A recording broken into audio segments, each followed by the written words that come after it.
While anybody can frame something, I mean, how hard is it to just put a few pieces of wood together and nail them together and build a structure?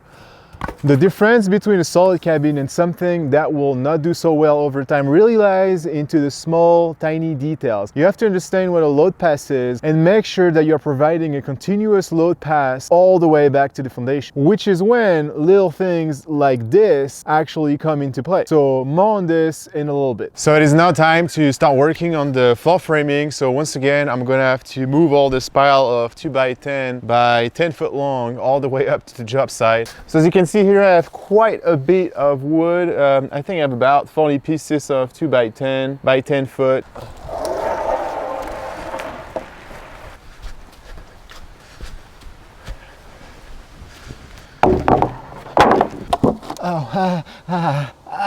Fist of. Let's see if I can wing 2 at a time.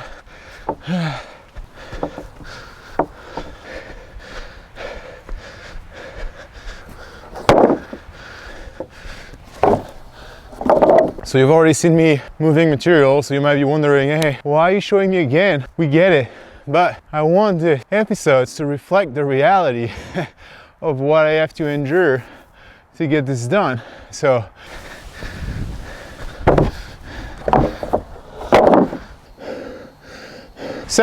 we're now ready to start installing the floor joist, which will be sitting directly on top of those main girders. The first one I'm going to install is a 4-ply 2x10 because I need 4-ply to be able to span between the two girder lines. And again, that's based on my drawings directly. That's something that I verified. I know that a 4-ply 2x10 can span this much because it will have a lot of the roof load coming back to that exterior wall. So the joist here, as I said, will go over. And what I'm going to do is that I will obviously be able to stagger them so that they get full bearing on the beam. Back to this edge here, I won't have that luxury because here everything needs to be aligned all the way. So unfortunately, I'm gonna have to take those members and cut them so that they meet exactly at the center line of the beam so that I can have them back to back. And again, I'm not really a big fan of that because I'm losing half of the bearing. But again, I'll find a way to make sure that I connect those beams together on the side so that none of them try to like move away from the center line. So the first thing I have to do is to measure exactly how long my beam going to be. And keep in mind that here on this end, there will be a rim band, meaning that all the joists here will stop after the second ply. So to take my measurement, I'm actually not taking it all the way from the end. I'm taking it from this ply here. The rim band on this end will be centered with this ply. So the beam going this way will start and end here. So that's where I want to take my measurement from. And then on this side, as I just said, the beam will be finishing and splicing at the middle. You know, it seems like, where is that? 105 and 5/8. 105 and 5/8. Let's go ahead and cut 8 of those.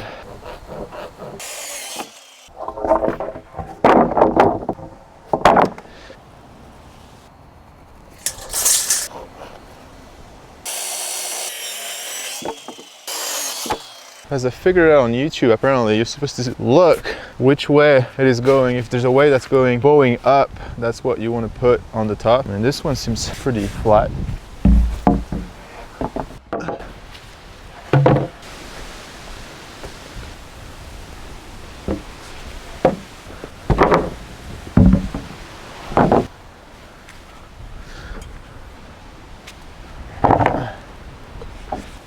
Clamps will be helpful in this situation.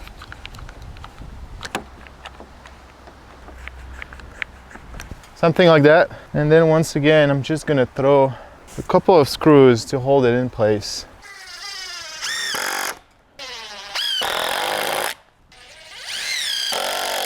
There you go. So I'm gonna go ahead and do the same thing with those guys if I can reach them. I'm probably gonna do the same and just put them two together if the wind doesn't mess up my plans. And then, so the good thing is, as I'm getting here, this is gonna get easier and easier because then I can finally just do it without any need for a ladder or anything.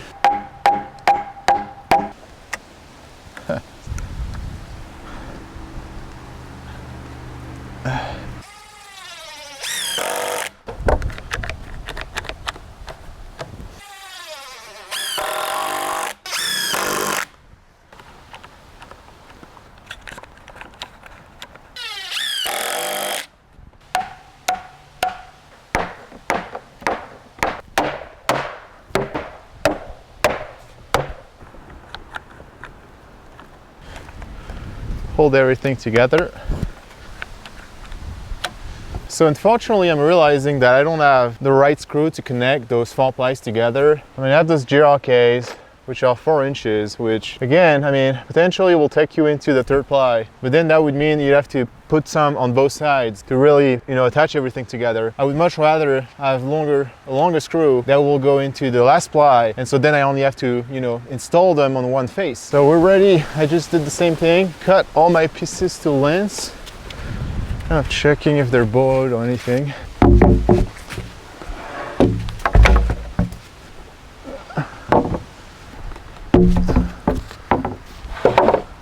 Okay, so I'm gonna do the same thing.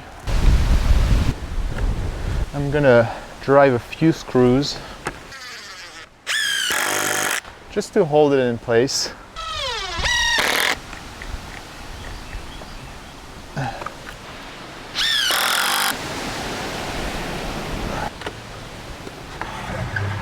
So what I'm doing now, I'm just running those 4-inch screws, which again are not the right one. I just need something to hold it together for now until I buy those screws. So for now, I'm just running those. It'll be better than nothing just for now.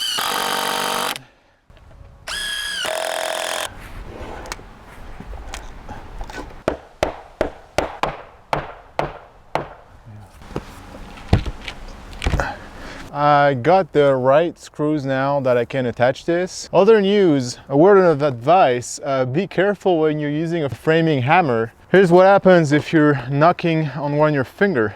I don't know if you can tell the difference, but yeah, I just, yeah, this one is pretty swollen right now. So yeah, I gotta be more careful, I guess, going forward. Hopefully, I think this will just pass and, you know, lose its nice volume and color eventually. So, I decided that, and that's pretty typical, I'm marking up every foot because that's where I will install those screws I just showed you, just like this. And I will just install them in a staggered fashion, meaning that I'm gonna put one here at the 1 foot mark, and then at the 2 feet mark, I'll put it at the top. And then I'll go back here, down, and then top. And that will just, the whole goal for putting those screws is that those 4 plies act as one piece.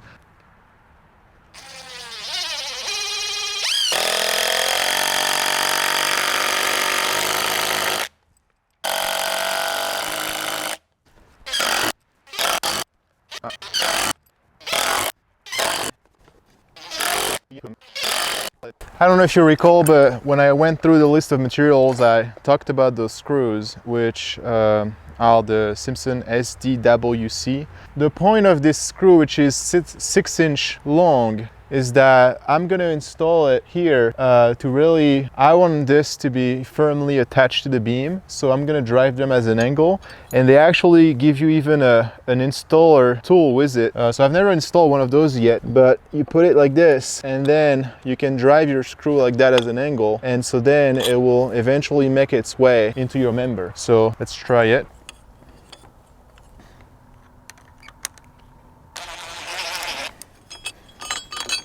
Yeah, when it's in, you don't really need it.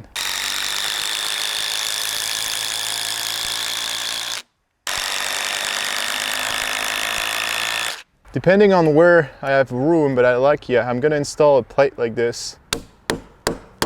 So I got my little palm nailer back.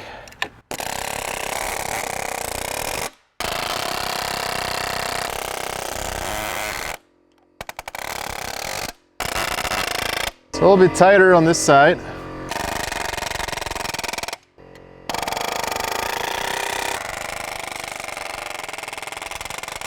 So now that the beam is in place, and now I'm ready to kind of mock up my joist layout.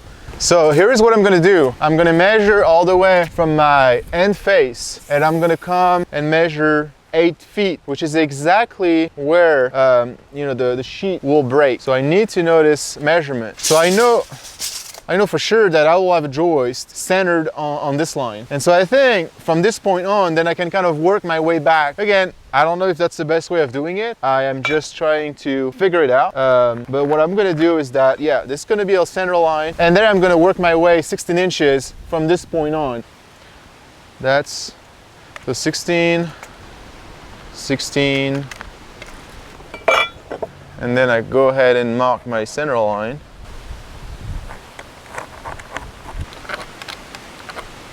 Now that I have the center line, I just took a little piece of 2x member, which is the thickness of my joist obviously, and just mark the center line, and all I'm gonna do is, I'm just centering it here, centering it on both hands on my mark, and then I can go ahead and mark on each side. Because when I lay out my joist, I won't be able to easily, center it on the center line. So if I make those 2 marks, then I know exactly where my joist should be sitting.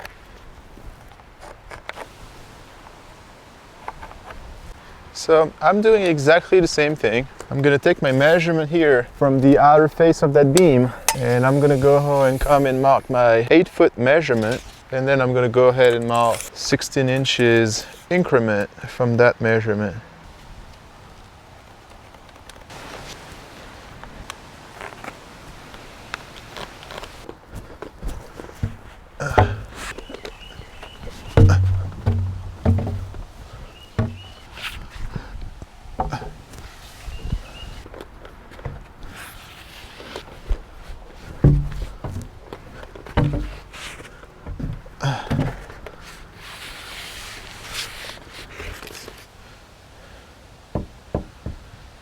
So just as the beam that we installed, all those joists need to end by the second ply, because I will have what we call a rim band or a rim joist, which will go flat here, right over this third ply. And the goal for this rim joist is that I have something that I can nail my sheathing to. So we just need to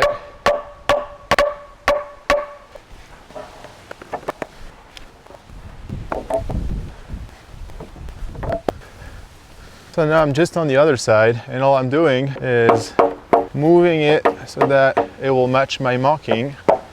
So fairly simple. I'm probably gonna go ahead and toe nail them so that they won't just end up falling from the wind. See, I have my joist exactly where I want it. So I guess I'm gonna try to do something. Yeah, that is sweet. That's what I want. That's it. The same thing here. So we're back here at my joist, and I wanted to cover how I'm gonna go ahead and install those hurricane ties that I showed you earlier. So obviously they're getting attached to the beam and to the joist. And so again, this is coming right directly from Simpson. They want you to use 8D nails. So we've been using, I believe, 16D nails, which are 3.5 inch long. You only need 2.5 inch here. So we'll be using 2.5 inch nail going into the beam, but this member here is only 1 ply, which means it's only 1.5 inch. So a 2.5 inch nail is going to stick out. So what do? So you're not supposed to use a 1.5 inch nail. Simpson actually has an equivalent, which instead of using a nail, you can use those SDS screws, which are only 1.5 inch long, but which Simpson deemed to be equivalent to a 2.5 inch nail. So again, I mean, it's little details. I bet you that most builders do not pay that much attention to things, but I wanted to show it the way it was supposed to be properly done. So the next question I have to ask myself is, well, which side do we want to put it on? And that is kind of going to depend on where I'm going to put the joist for the next span, because they're obviously going to overlap over this beam. So I think I'm going to overlap them on this side, because I've already shot the nail here. So I'll go ahead and install them on this face, which again will probably be easier to show you. So let's take a quick break to discuss some engineering principles. So simply put, any structure will have to resist vertical and lateral loads. The vertical loads are dead load, which is pretty much the self-weight of the structure, the wood, everything you put in there. The live load is the people and anything you put in the structures that's movable, such as appliances, furniture, etc. Lateral loads are wind loads or earthquake loads. So when the load is applied to the structure, it has to have a continuous path to be resisted all the way back down to the foundation. If not, you could potentially open yourself to a failure. So let's do a quick example. Here's a typical wall section. When wind is blowing on your roof, in addition to pushing on the structure, it also tries to lift it up, which means that your rafter needs to be able to resist that lift. The connection at the end of the rafter needs to resist that force as well, and transfer those forces to the wall top plate and the studs and the bottom plate and the rim band and the main girder all the way to the post and finally to the foundation. and the foundation will be resisting that force, assuming that the foundation has been sized accordingly in the first place. Connections are paramount as they can quickly become the weakest link in your load pass, as they're often overlooked and undersized. So let's say, for example, that you just connected that rafter with one toenail to the top plate of the wall. One toenail has about 100 pounds of withdrawal strength, meaning that if I attach 100 pounds to a nail sticking out, it should pull out. So under a bad storm with strong winds, it could definitely pull out and put your whole structure at risk. So obviously the loads will depend on your area, your state.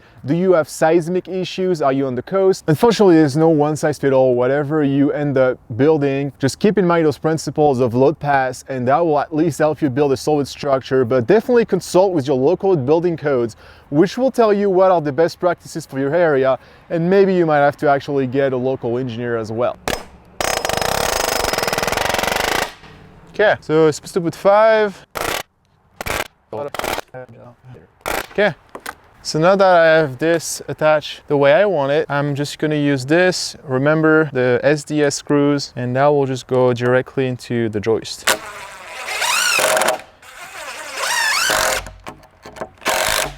And so I have to do that on each end for each joint. So yeah, this is going to take a minute.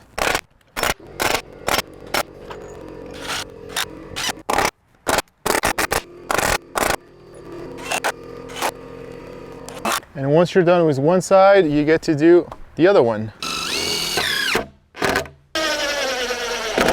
I'm obviously doing the same thing at the beam, even though that screw will help and keeping it in place, but I still wanted to add some of those because I have, stuff in the way. I think I'm going to install it here.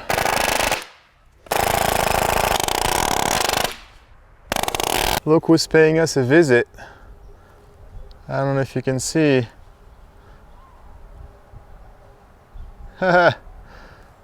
Yeah, they love to go through that forest.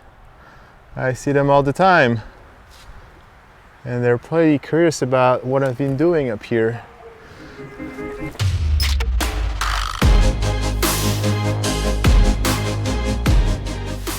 So I'm obviously making progress here, laying out my joists just the same way that I've done it previously, but you don't want to get too carried away because you have to think about where your plumbing is going to go. And so that would probably be one of the number one mistake that I see on a lot of houses, is that they laid out the framing, then the plumber come, and then he realizes that the toilet is exactly above a joist, and since they don't care, they literally will just cut through the joist so that they can run their plumbing. Because we're not that careless, that's the time now to plan your spacing and make sure that all your plumbing is gonna fall in between joists. So you can see here, this is my main sewer line that I had installed in the previous episode. And so what I ended up doing is literally I drew this to scale to lay my joist and also locate all my drains. And I'm gonna have 3 main drains, well actually 4, but I'm gonna have the shower, the toilet, and then the bathroom sink. And then on the other side, I'll have the kitchen sink. So here is what I'm talking about. So I drew this, I just assumed that my shower is gonna be 36 inches wide, that my toilet space is gonna be 36 inches wide, and then my vanity is gonna be 30 inches. And so using those measurements, then I was able to calculate exactly where each drain line was gonna fall. So I know, for example, that the drain line for the shower is gonna fall at 2 feet and 3.5 inches. And then the drain line for the toilet is gonna be 59.5 inches, so almost 5 feet. And then the drain line for the bathroom sink is gonna be here, which is 92.5 inches. So I obviously haven't nailed anything. All that stuff is just laying there. I have marked where it is supposed to be, so I know that it's located correctly. Right here from the outer edge, 23.5. That's exactly where 23.5 is. That will be the shower drain, which will be on the other side, somewhere in the middle. But I can tell that this is clear. I'm not gonna, clash with anything else. Then the next one is 59.5. So this one you see is a little closer. This will be for the toilet. It's 4.25 inches from the joist. So that's how you make sure that all your plumbing is gonna be okay before you start placing your joist. So in the same logic as what we just discussed, there will also be a bathroom wall, which will be somewhere along here. And again, this wall won't be load bearing, but again, it's kind of good practice to maybe have a joist below that wall. So once again, measuring from the outer face, so 110/25. So I'm gonna go ahead and place another 1 or 2 joists exactly where that wall is going to be. So I'm just gonna go ahead and mark it up.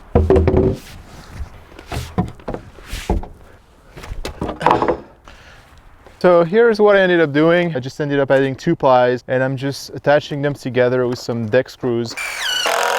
Yeah, that's it. Gonna add some the rest of the way and I will have something solid for my wall to be attached to.